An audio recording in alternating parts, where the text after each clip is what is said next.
Hey everybody, welcome back to Sounds Like a Drum, Kane's independent media production. Today we are talking about this beautiful, beautiful kit in front of me, the Epiphany Series from WTS Drums.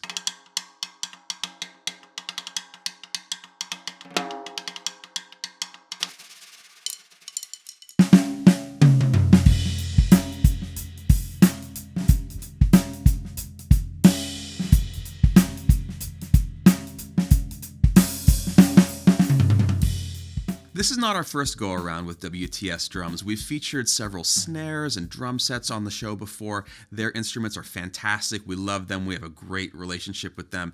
And now they are getting into a little bit more accessible of a line of drums for the working drummer in the Epiphany series. Let me first say that if you've seen some of their kind of custom kits that we've had in before, they have not skimped anywhere on here. We're talking about the same tuning hardware, the same mechanisms, the same beautiful sound, but they've managed to come up with a package that is, again, a little more money-wise accessible for those of us out there playing gigs. The Epiphany kit features fairly traditional sizes that would be familiar to most of us: 12x8 rack tom, 14x12 floor tom, and 20x14 bass drum. WTS was also kind enough to send along for us to use an Epiphany Series snare drum, 13-inch diameter by 7.5, which can be purchased separately from the set. What we're going to do today is move this kit through a few different tuning ranges and then experiment a little with mixing the ranges afterward in the sort of manner that I might on a live gig where I want to mix things up between songs to get a different character. First up, we're going to hear these drums at the lowest end of their tuning range.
My favorite thing about this size configuration is the tuning range, and particularly that despite the fact that they're not the biggest drums in the world, with a little bit of finesse and tuning, you can get an enormous sound out of them, which is only enhanced by how easy they are to tune with the WTS system. It's important to note also that we have a pillow inside the bass drum lightly touching both of the heads and no muffling anywhere else right now, and we're going to stick with this setup as we move through the tuning ranges. Now, we're going to take you along for the ride as we move the set from low into medium.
With this tuning system, you end up with the same note on both of the heads, top and bottom, when you use heads that are of the same thickness.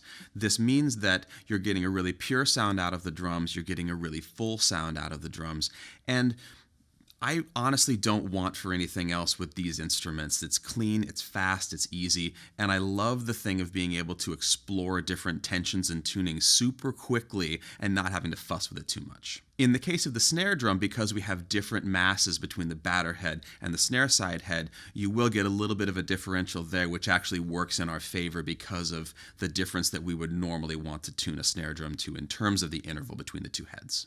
All right, here we go for the journey into the high range.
Now a word or two about the actual construction of these drums.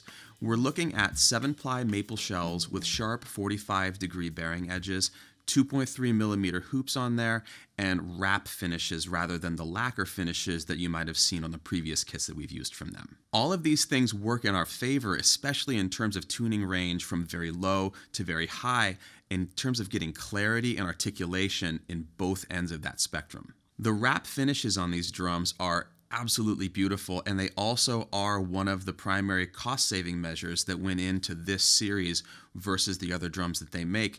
Lacquers are expensive, time-consuming, very challenging to do. Wraps, super beautiful, very tough, perfect for the working drummer moving things around all the time, and they still give us a really beautiful set of drums.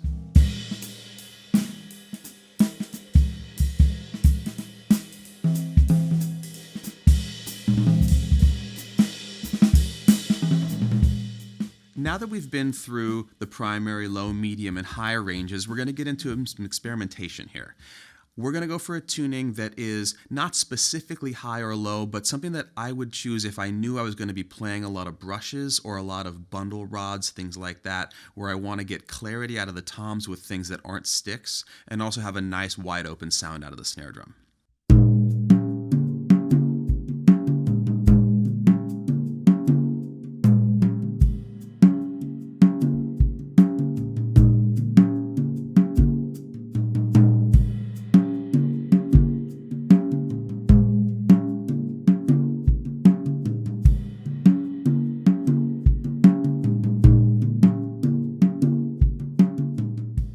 In addition to the blue sparkle, this kit can also be ordered in gold sparkle, silver sparkle, or the matte black finish that's featured on the snare drum you see today.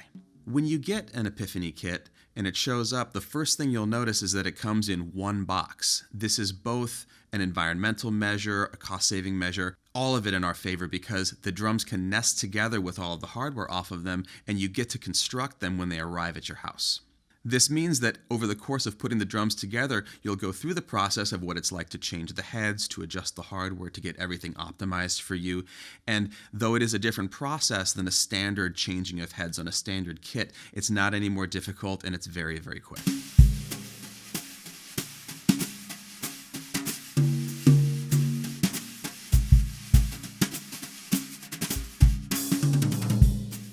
Experimental setup, tuning setup, number 2, we're lowering the bass drum very, very low, like equivalent of finger tight, basically. We've also lowered the toms significantly. We lowered the snare very, very low and added an E-ring to it so that we can play in the center and get that kind of fat disco sound.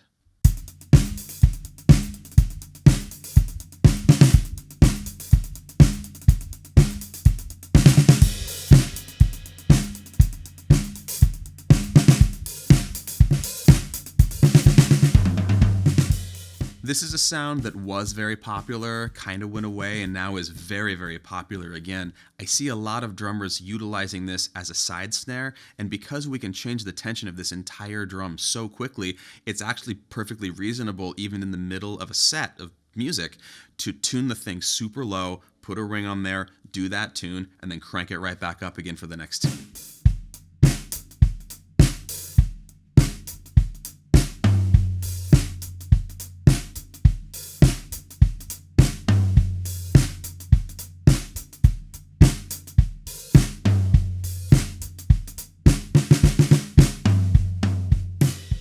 So this is what we're doing now. We're taking the pillow out of the bass drum and putting the heads back on and going for a really low, rattly, just explosive kind of sound, very much in the Keith Carlock vein, but possibly even lower because since we have this cable system on here, we can actually get this drum lower than you could if you were using traditional tension rods because they would fall out or be rattling at this tension.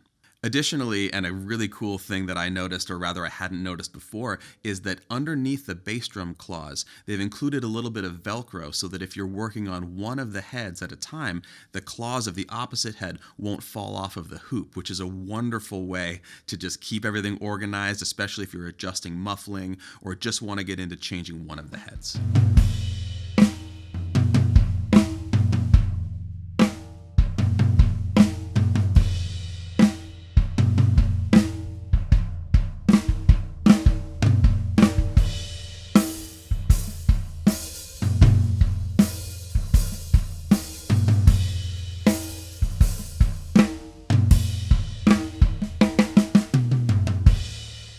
One important thing to keep in mind about this tuning system that's not dissimilar from maybe pressing on a batter head as you're tuning it through different ranges is that you're going to get stiction between the head and the edge of the drum the same as you would with any other drum. And whereas one might think you want to lean on the head or something like that, in this case you can squeeze the wires just a little bit and it just brings the head into concert with the rest of the drum. So if you're tuning the drum and you feel like you're hearing some overtones that don't match what you're expecting, moving around and just squeezing all the little triangles of wire a little bit is going to alleviate all of that and bring everything back into phase with itself.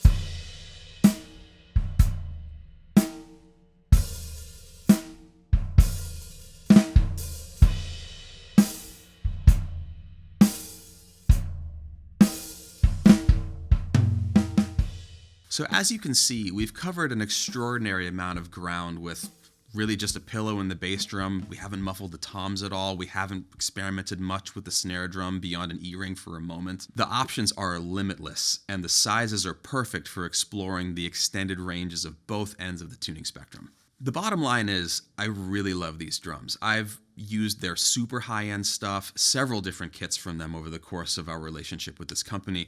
I don't feel like I'm missing out on anything with this more accessible setup. It sounds phenomenal. I love how fast I can tune them. I honestly, and I mean, if you've watched our show, I'm a big nerd about tuning, especially tuning both the heads. I don't miss not being able to adjust one of the heads at a time. With this tuning system, it affords you the possibility to be thinking about the context of the sounds you're using in single songs during the course of a set, where I definitely wouldn't be thinking about retuning a standard kit during a performance. All of a sudden, if I'm hearing an idea just in the floor tom that I want to change, I can do it quickly, I can do it consistently, and then I can get back to where I was with no fuss, and no one's going to know that I even did it. The whole range of these sound phenomenal. They're getting me exactly what I'm looking for. I love how high these particular drums like to go, because, I like to tune the drums high sometimes. But then at the same time, that is a ridiculous sound out of a 20-inch bass drum that we ended up with in the final example. I've never heard anything like that before. So at the end of the day, in terms of versatility for me as a person that has to play a lot of different music, a lot of different days of the week with a lot of different people, I can't think of a better setup for me to know that I'm going to have when I'm going around town doing all the different things I have to do.